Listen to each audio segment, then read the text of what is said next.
Even though Mad Max Fury Road is one of the best films of all time, it's hard to say that it is well written, because the movie wasn't written. At least not in the traditional sense anyway. It did not have a screenplay, and if it did have one, that screenplay would probably have been horrible.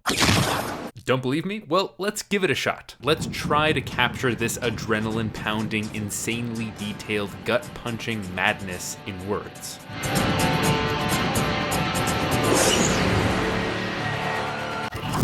Let's start here. Interior, the Citadel, throne room. Servants cover up their master's mutilated skin, ravaged by radiation, with plexiglass armor molded to give the illusion of an alpha male physique he no longer possesses. The armor is covered in military medals, badges, and salvaged microchips. A giant belt buckle, shaped like a skull on a flaming gear, is attached to his waist. He puts on his breathing mask. This is a Morton Joe, and oh my god, that took a lot of space. And there's so much detail in everything in this movie. Every car, every weapon, and every character is just loaded up with these little hints about their histories and personalities. There's no way we can describe all of them in any adequate amount of detail in a script, or there'd be nothing else in the script. So what should we do? Well, maybe if we find a script of a movie that also has a villainous character with a crazy costume and breathing device, we can find some inspiration.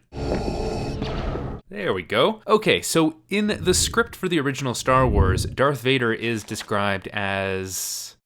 Wait, that's it? That's Darth Vader? The Darth Vader? The script only mentions 2 details, and one of them got cut. Well, yeah, it's not that surprising, because screenplays should only include the most essential elements of the story while maintaining the pace of the film. The average for most films is that 1 page of screenplay equals 1 minute of screen time, which is why it's risky to pause the action for half a page to describe a costume when the audience is going to see and understand it all in a nanosecond. And besides, all of this stuff will be added in by costume designers and set designers later, so a few sharp words are enough to guide them in the right direction. At least, that's the idea in most scripts. With Fury Road, so much of the appeal is in the depth of its world building that it's hard to separate the physical details from the story. And we haven't even gotten to the real trouble yet, the action scenes, otherwise known as the rest of the movie.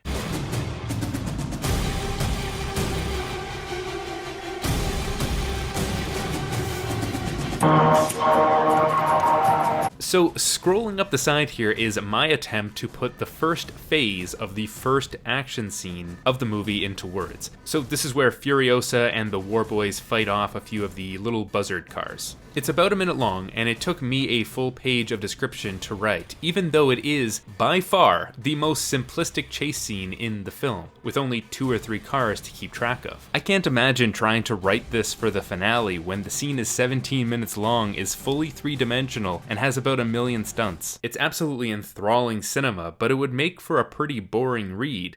Okay, well, think, what's another movie with a really tense action scene that we can use for inspiration? Maybe even one that I've praised on this very channel before. Yes, that's perfect. All right, what does the script say? Wait, that's it? Now, the script does have a couple of lines about jumping a chasm, which includes this little moment from Gimli, but it feels like it might have been a separate scene from the stairs. And even with that bit, the section is sparse. The whole thing is just 1/3 of a page, even though it takes up 2.5 minutes of screen time. But just like listing every description of the physical world will make for a boring, overwritten script, so will listing every minute action taken by the characters. Except, hold on, there's gotta be a better way to write action in a screenplay than to just skip it. I mean, maybe there's another universally acclaimed action-heavy movie released in the past few years that figured this out?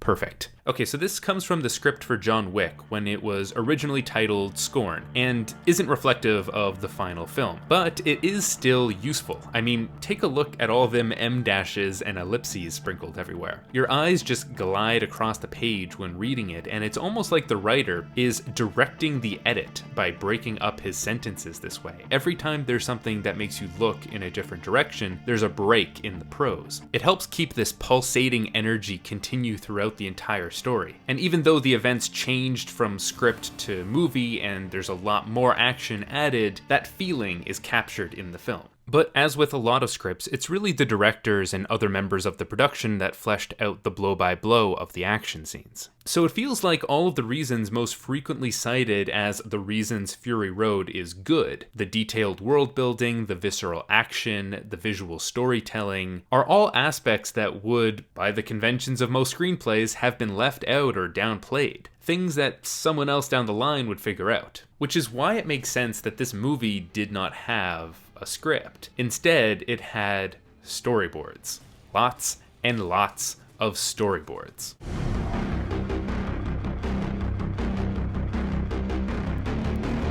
So I think that if you're going to figure out why a particular piece of art is good, it's just as important to look at the process used to create it as it is to analyze the finished product. What you're looking at here is one of the earliest storyboards for Mad Max Fury Road, made in 1999. What's interesting about this is that the underlying plot is virtually the same here as it is in the film. It's got all of the major battles and characters, with only some minor details like names changing over time. But the heavy lifting of the writing for this story is all in the details. Miller brought on storyboard artist Brendan McCarthy to help him flesh out the world and the narrative. They winded up making 3,500 storyboards that captured just about every element and every shot of the film. And McCarthy got a writing credit on the movie, even though he mostly drew stuff instead of wrote stuff. So the movie benefited by having this prolonged and hybridized process where the writing, concept art, and storyboarding were all done simultaneously. This movie is not a series of conversations interrupted by fistfights. It's fistfights and gunfights and car chases that function as conversations, arguments. A lot of movies have the talky bits and they have the action bits. In this case, they were happening together. Just look at this little scene. Okay, so Nux is trying to blow himself up and Max is trying to stop him. Now, we could have just had these characters screaming, "I'm gonna do it," and "Don't do it," but that wouldn't tell the story visually. Instead, there's a very clear chain of action and reaction in the scene. So Nux prepares to martyr himself, but Max sees him. Therefore, he punches the rear window out and tries to grab Nux.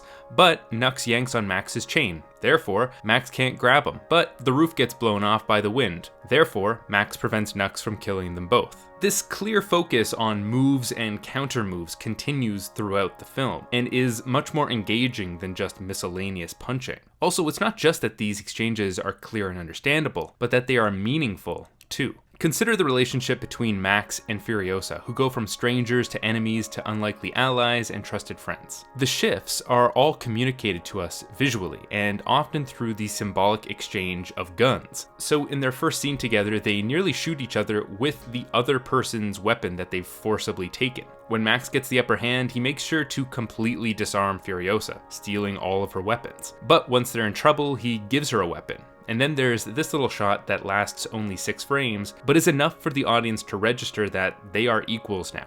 This is reinforced in a later scene when Max gives Furiosa the sniper rifle, which cements their trust in one another. Whenever an object associated with one character is taken or given to another character, it's meaningful. And I think when you're telling a story primarily through the visuals, it solves a lot of problems to emphasize the role of these objects. You couldn't replace any of this with a line like, "and then the Fellowship ran down the stairs," because you'd be deleting important plot points and character development. All of this makes me wonder, why don't more movies do this? Or at least, why don't more action movies do this?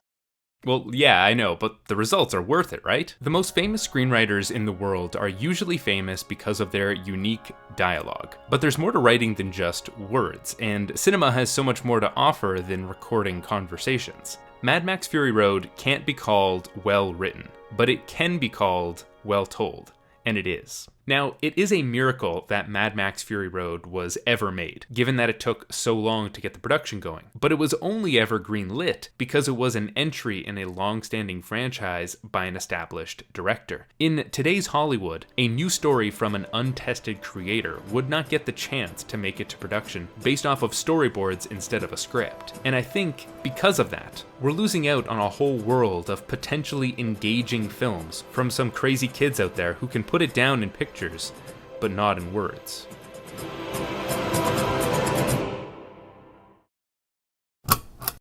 So if you guys are interested in storyboarding, you can learn more about it on Skillshare. Skillshare is this great education platform with more than 17,000 classes in design, motion graphics, writing, and more. For storyboarding, you can check out Ryan Faulkner's classes, and personally, I've been using the courses on the platform to learn about video editing and motion graphics so that I can keep making better videos for you guys. So use my link in the description to get your first 3 months for only 99 cents. Yes, 99 cents for 3 months. It's only $10 a month after that, so it's a really affordable platform for what it's offering. There's just a lot of really good in-depth content on Skillshare. That offer is good until February 15th, so give it a shot and let me know how it goes in the comments. If you like what I do, don't forget you can support this channel on Patreon to help ensure that I'm able to keep making these videos and that I can give each one the time it deserves to be as good as possible. Lastly, in my previous video I mentioned that this one would be about Harry Potter, so I just want to say don't worry,